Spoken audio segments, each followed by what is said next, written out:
Voces Fundadoras es una serie de entrevistas con el Consejo Electoral que se instaló en septiembre de 1994. Sus voces son esenciales para entender nuestra institución. En su voz está el poder y lo hicieron valer. Bueno, yo soy Jorge Alonso Sánchez, tengo 82 años, 81 casi meses. Soy profesor investigador emérito del CIESAS, investigador nacional emérito en el Sistema Nacional de Investigadores e Investigadoras y de la Academia Mexicana de Ciencias. Trabajo en el Centro de Investigaciones y Estudios Superiores en Antropología Social desde hace más de 40 años. ¿Por qué decidió dedicar parte de su vida a la procuración de la democracia en Jalisco? Mi dedicación al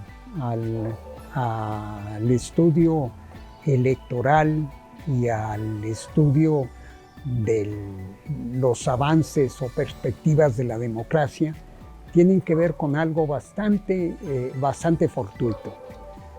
Siendo yo muy joven e investigador a finales de los años 60 y principios de los 70, acabábamos de hacer un estudio sobre lo que había sucedido después de la Revolución Mexicana. Era 1970, entonces era en todo ese lapso que había sucedido, y pues yo estaba dedicado a la investigación, pero como antropólogo hacía trabajo de campo en los lugares. Yo tenía interés en conocer algunos aspectos en una comunidad de los municipios más pobres del sur de Nuevo León, y empecé a indagar y me encontré con un hecho que me llamó mucho la atención.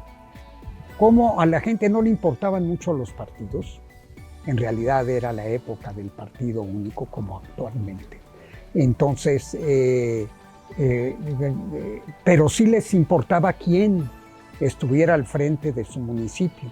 Y generalmente quien estaba al frente del municipio lo decidían desde arriba en cada entidad federativa, y no consultaban a las bases de los municipios.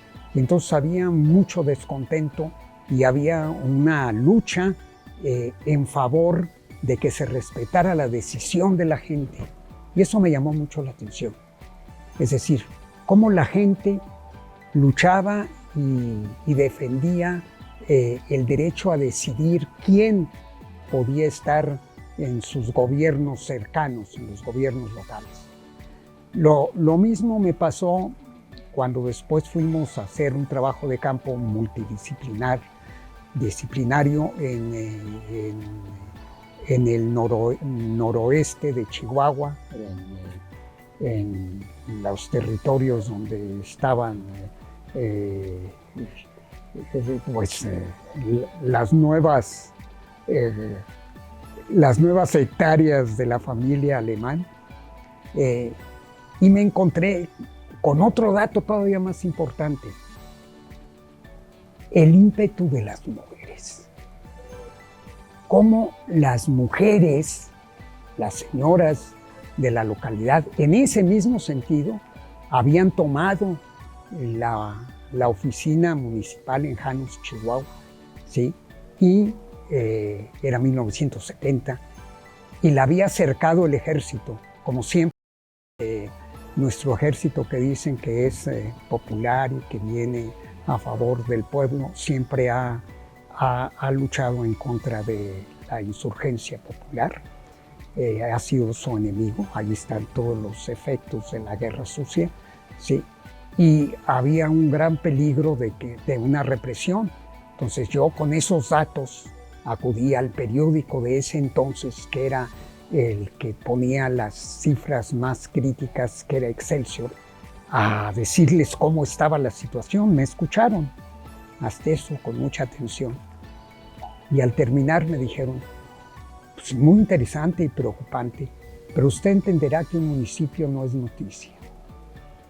Entonces permitieron tanto los medios disque avanzados permitieron la represión terrible que hubo contra las mujeres que estaban en defensa de, eso sí, la democracia, que ellas decidieran quién estuviera. Y a partir de eso me empezó a interesar esta insurgencia de abajo. No cómo se cocinaban desde arriba las decisiones, sino cómo se replicaban y se luchaba desde abajo. ¿Cómo fue su nombramiento como consejero electoral? Hice la constatación de cómo en los Altos de Jalisco, a finales de los 80, se había dado la insurgencia por parte del PDM, del Partido Demócrata Mexicano, los sinarquistas de derecha y todo eso, pero era popular, era una derecha popular, y estaban en contra también de las imposiciones. Entonces, cuando se dio el caso de 1994, cuando ya se acabó la historia y llegó el zapatismo, dijo, la historia sigue de otra manera, y teniendo en cuenta la democracia de otra forma, la democracia de los de abajo.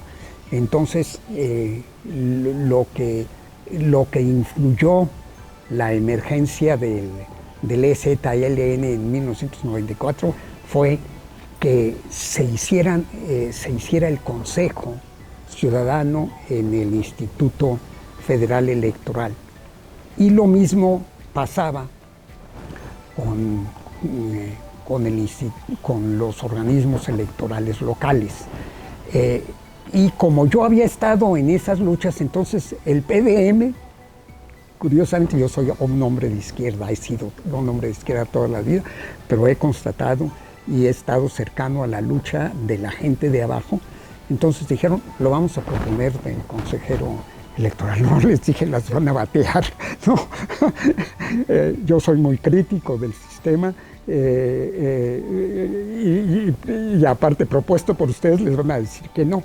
Pero también Alianza Cívica, que venía de constatar el fraude electoral del 88. El movimiento cívico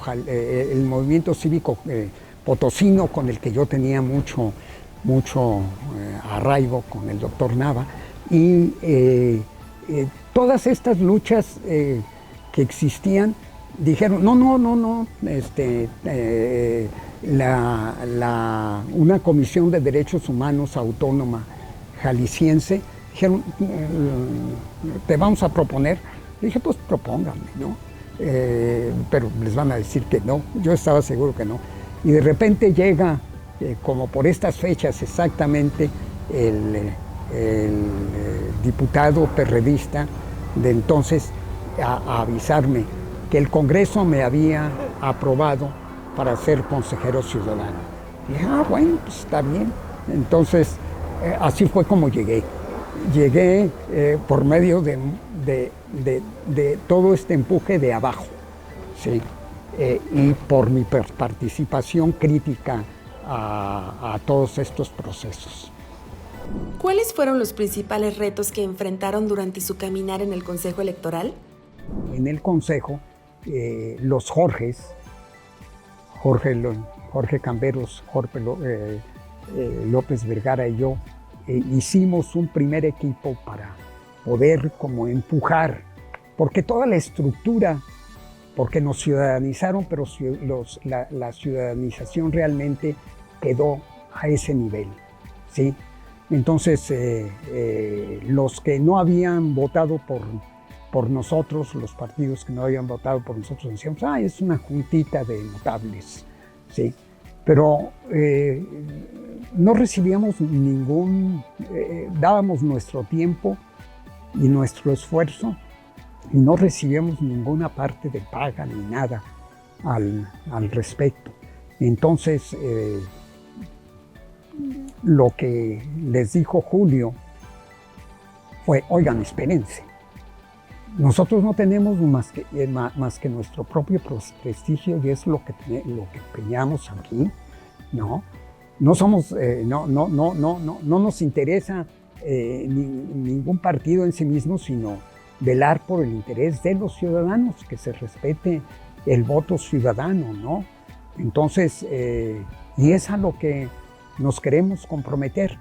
Pero tanto Julio como Kelly en esos tiempos eran más cautos, ¿sí? Entonces éramos el grupo de los Jorges, y lo demás estaba toda la estructura que venía de los que hacían y estaban acostumbrados a cómo manejar las elecciones, ¿sí?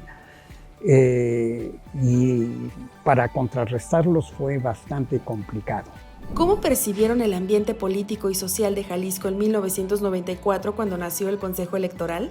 Vino el error de diciembre. Y entonces la decepción. Es decir, cuando muchos se dieron cuenta de que pues, los habían engañado, el ánimo cambió. Y en ese entonces nosotros nos fuimos conociendo allí en el quehacer del Consejo, ¿sí? Entonces hicimos un bloque muy férreo y muy combativo de 5. El que estaba a favor del gobernador pues quedaba entonces en total minoría. Y esto fue muy importante para atar las manos, porque estaban las manos muy sueltas.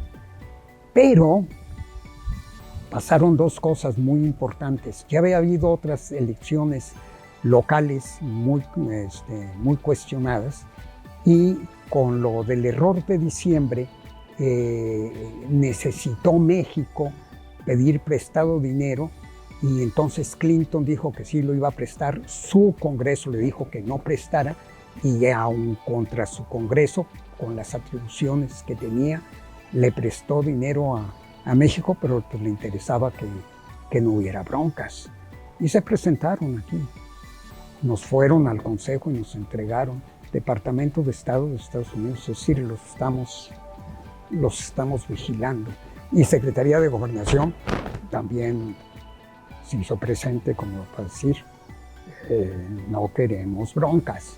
Entonces nos dejaron una vía abierta para en realidad impulsar que las cosas funcionaran. ¿Cuáles fueron los mayores desafíos para consolidar la autonomía e independencia del Consejo Electoral? Sí había como control por parte de los partidos de sus influencias, ¿sí? Pero sí había cierta independencia, y por lo menos en lo que a mí me tocó, hubo autonomía. ¿Cómo han cambiado los procesos electorales y la participación ciudadana en Jalisco desde la fundación del instituto? Lo que yo sí veo que ha cambiado es que antes la gente tenía un margen de maniobra mayor que ahora, por la siguiente razón, porque ahora las manipulaciones de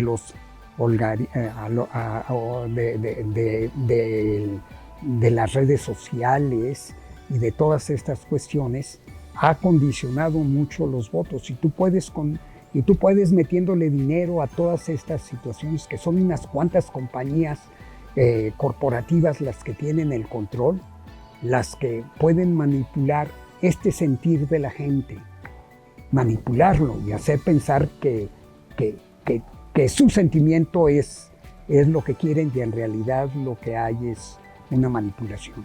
Entonces yo lo que he visto es que ha crecido la manipulación, desgraciadamente. ¿Cómo ha visto evolucionar a la institución desde su fundación hasta el día de hoy? ¿Qué ha hecho el organismo electoral actual en defensa de la democracia contra todo esto que es una imposición desde fuera para eludir lo que la gente le expresó en las urnas, ¿no? Lo cual me parece terrible, y por lo tanto me parece que ha hecho bien, y que efectivamente como lo hicimos nosotros, ha aportado los elementos necesarios para que un juicio racional le dé la razón a la gente que votó de determinada manera y no la que se acople a los intereses de determinados partidos y fuerzas políticas. Creo que eso es loable. Anécdota como consejero electoral. Lo que sucedió fue, nosotros habíamos mandado todas las actas bien constatadas y eran fehacientes del triunfo. Era muy amplio, la distancia entre uno y otro era abismal. Dijo, no, de 8 distritos queremos los paquetes. Toda la paquetería la queremos revisar, el Congreso, para no dar su aprobación, que era el último paso. Entonces Felipe nos reunió, no sé qué hacemos, pues se los llevamos. Contratamos trailers, muchos trailers para toda la paquetería electoral, porque les dijimos, está la paquetería electoral aquí resguardada, vengan y véanla, ¿no? No tenemos, no, tráiganla al Congreso. Pues se la llevamos. Y firmes llevamos al Congreso la paquetería electoral, apabullante. Y pues ni la abrieron. En media hora aceptaron. Mensaje al instituto por su 30 aniversario. Que lo que yo veo del Consejo es que pese a todas las críticas que se han hecho, es que ha cumplido con la normatividad y lo ha hecho bien, y espero que se respete su trabajo y sobre todo que se respete la voluntad de la gente. Entonces, pues eso es lo importante. Las voces fundadoras son parte esencial de los 30 años de democracia en Jalisco.